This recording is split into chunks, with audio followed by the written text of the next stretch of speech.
ওয়ালাইকুম আমি Naim Hasan Naim online academy থেকে সকলকে জানাই স্বাগত।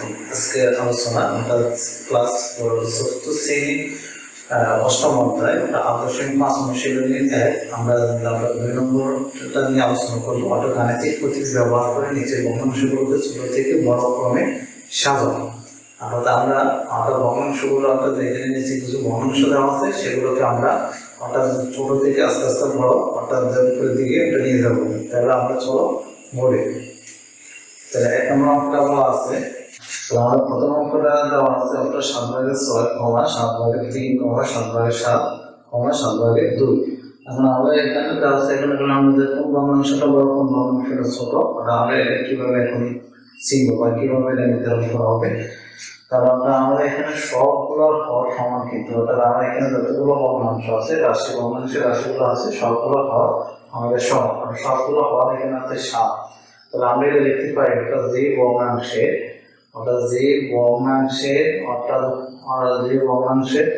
হর সমান থাকে, অর্থাৎ হর সমান থাকে, সবগুলো হর সমান যেতে এখানে, এবং লব যেখানে কি আছে অর্থাৎ আমাদের বড় সেই ভগ্নাংশটির মান বড়, সেই ভগ্নাংশটি কি হবে মান বড়, অর্থাৎ লব যে অঙ্কের বড় থাকবে সেটার মান বড় হবে। আর যে ভগ্নাংশে আমরা লিখি অর্থাৎ ভগ্নাংশগুলোকে অর্থাৎ ছোট থেকে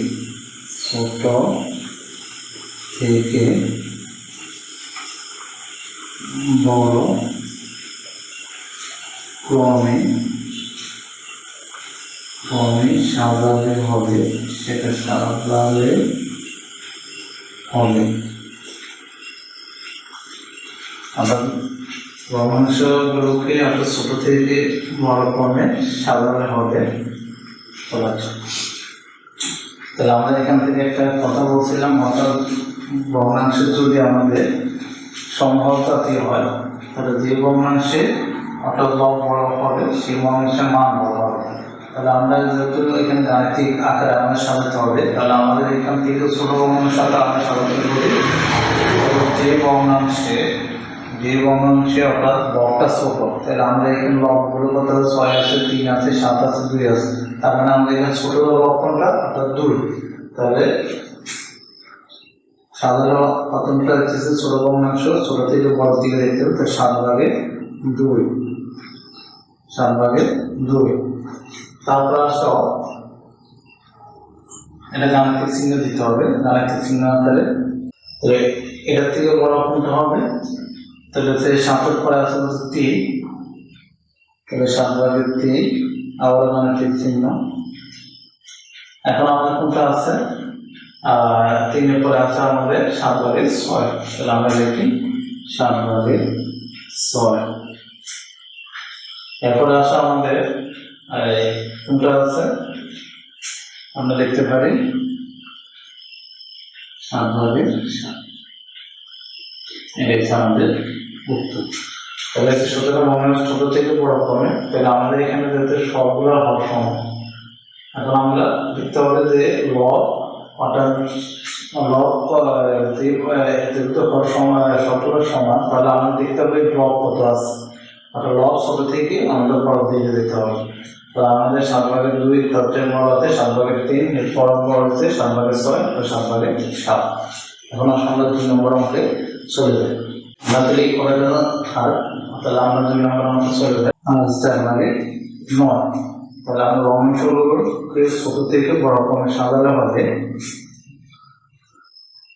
তাহলে আমরা এখানে সাজাতে গেলে আমাদের দেখা যাচ্ছে যে আমাদের সবগুলো লব সমান কিন্তু এখানে, এবং হর একটা ভগ্নাংশের হর এক রকম দেওয়া আছে। তাহলে আমাদের এখানে একটা কথা আছে, সেটা হচ্ছে যে ভগ্নাংশের যদি লব সমান হয়, তাহলে সেই ভগ্নাংশকে একটা ছোট কিভাবে আমরা বুঝবো। তো ছোট বুঝতে গেলে আমাদের এখানে একটা কথা মনে রাখতে হবে, তাহলে যে ভগ্নাংশের লব সমান সেই ভগ্নাংশটি অর্থাৎ হর যদি ছোট হয়, ভগ্নাংশের হর যদি ছোট হয় ওই ভগ্নাংশটির মান বড় হবে। তাহলে আমাদের এখানে ভগ্নাংশের হর যেটা ছোট সেটার মান বড়, বা হর ছোট থাকলে সেটার মান বড় হবে। তাহলে হর যদি বড় হয় তাহলে তার মান কম, তার মানে এটা হলো ছোট। তার মানে আমাদের এখানে হর এখানে বড় কোনটা আছে 11 আছে, তার মানে এটা হচ্ছে আমাদের এখানে ছোট সংখ্যা।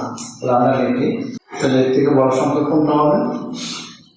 তাহলে 11 পরে আছে বড় হচ্ছে 9, তাহলে আমরা লিখি 4 ভাগে 9। তারপর বড় সংখ্যা কোনটা আছে? 4 ভাগে 7। তারপর বড় সংখ্যা আছে 4 ভাগে 5, আর 4 ভাগে 11। তারপর আছে 4 ভাগে 9, 4 ভাগে 7, 4 ভাগে 5। এখন আমরা চলে যাবো 3 নম্বর অঙ্কে। আর 3 নম্বর অঙ্কে দেওয়া আছে 23 ভাগের 11, 13 ভাগের 11, 17 ভাগের 11, 91 ভাগের 11। এখানে সবগুলো লবের মান অর্থাৎ সমান, অর্থাৎ সবগুলো লবের মানটা যে সমান। এখানে অর্থাৎ 4টা ভগ্নাংশ আছে, 4টা ভগ্নাংশের লব হচ্ছে 11। তাহলে আমাদের দ্বিতীয় নম্বর অঙ্কটা আমরা যে কথাটা বলছিলাম, অর্থাৎ যে ভগ্নাংশের যদি আমাদের লব সমান হয় তাহলে সেই ভগ্নাংশের ছোট ভগ্নাংশ বা থেকে বড় ভগ্নাংশ কিভাবে আমরা নির্ণয় করবো? তাহলে যে ভগ্নাংশের যদি অর্থাৎ লব বড় থাকে, তাহলে যে ভগ্নাংশের অর্থাৎ লব যদি বড় থাকে তাহলে ভগ্নাংশগুলোর অর্থাৎ যে হর যেটা বড়, অর্থাৎ যে রাশির হর বড় সেই রাশির মান ছোট হবে, অর্থাৎ সেই রাশির মানটা কি ছোট। আর অর্থাৎ যে রাশি অর্থাৎ হর ছোট সেই রাশির মান বড়। তার মানে আমাদের এখানে যে সংখ্যাগুলো দেওয়া আছে তাহলে সবচেয়ে বড় হর হচ্ছে 91, তার মানে এটা হচ্ছে আমাদের ছোট সংখ্যা। তাহলে আমরা দেখি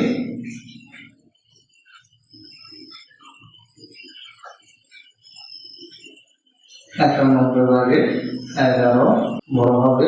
তারপরে হচ্ছে 91 বাদ দিলে আমাদের এখানে আর 3টে সংখ্যা মধ্যে কোনটা বড়? 23 ভাগের 11। তারপরে বড় সংখ্যা কোনটা? 17 ভাগের 11। তারপরে বড় সংখ্যা আছে 13 ভাগের 11। উত্তর আমার এখানে শেষ। আমাদেরকে বুঝতে হবে অর্থাৎ যদি হরগুলো যদি হর যদি সমান থাকে তাহলে বড় ছোট ছোট সংখ্যা আমরা নির্ণয় করবো। অর্থাৎ যা হর লব বড় থাকবে সেই সংখ্যাটা হলো আমাদের বড় সংখ্যা, এবং হর যেটা ছোট থাকবে সেটা হচ্ছে আমাদের ছোট, লব যেটা ছোট হবে সেটা হচ্ছে আমাদের ছোট সংখ্যা।